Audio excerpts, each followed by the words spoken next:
আইপিএলের 2026-এর 16তম ম্যাচে আজ মুখোমুখি হচ্ছে রাজস্থান রয়্যালস এবং রয়্যাল চ্যালেঞ্জার বেঙ্গালুরু। ম্যাচটি গুয়াহাটির বর্ষাপাড়া ক্রিকেট স্টেডিয়ামে অনুষ্ঠিত হবে।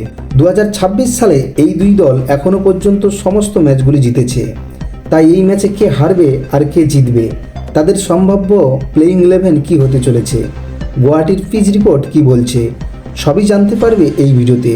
তাই তো বলছি, ভিডিওটা স্কিপ না করে শেষ পর্যন্ত দেখতে থাকো। আর তার আগে তোমার কাছে ছোট্ট একটি অনুরোধ, ভিডিওতে একটা লাইক আর নতুন হয়ে থাকলে চ্যানেলটা সাবস্ক্রাইব করে দিও।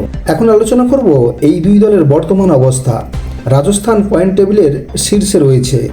তারা এখনও পর্যন্ত 3টি ম্যাচ খেলে 3টিতেই জিতে দুর্দান্ত ছন্দে আছে।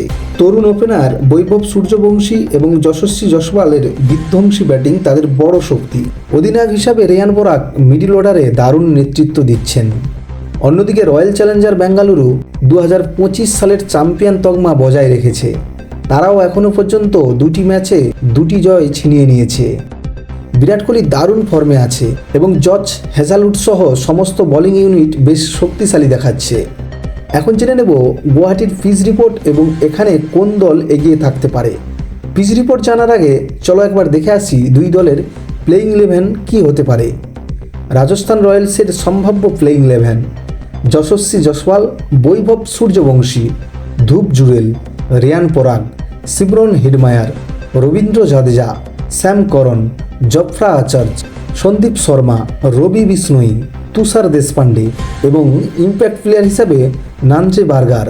রয়্যাল চ্যালেঞ্জার বেঙ্গালুরের সম্ভাব্য প্লেইং 11 কী হতে পারে চলুন এক নজর দেখে আসা যাক।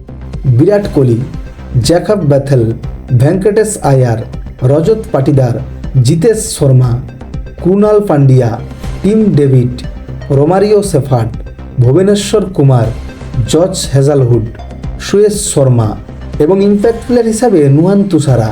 গুয়াহাটির পিচ রিপোর্ট কি বলছে? বর্ষাপাড়া ক্রিকেট স্টেডিয়াম সাধারণত হাই স্কোরিং ভেন্যু। এই পিচকে ব্যাটিংদের জন্য স্বর্গরাজ্য বলা চলে এবং আউটফিল্ডও বেশ ভালো। প্রথম ইনিংসে গড় স্কোর 190 থেকে 200-র কাছাকাছি হওয়ার সম্ভাবনা রয়েছে। ইনিংসের মাঝের ওভারগুলিতে স্পিনাররা কিছুটা বাড়তি সুবিধা পেতে পারে, তবে রাতের ম্যাচে শিশির বড় ভূমিকা রাখবে।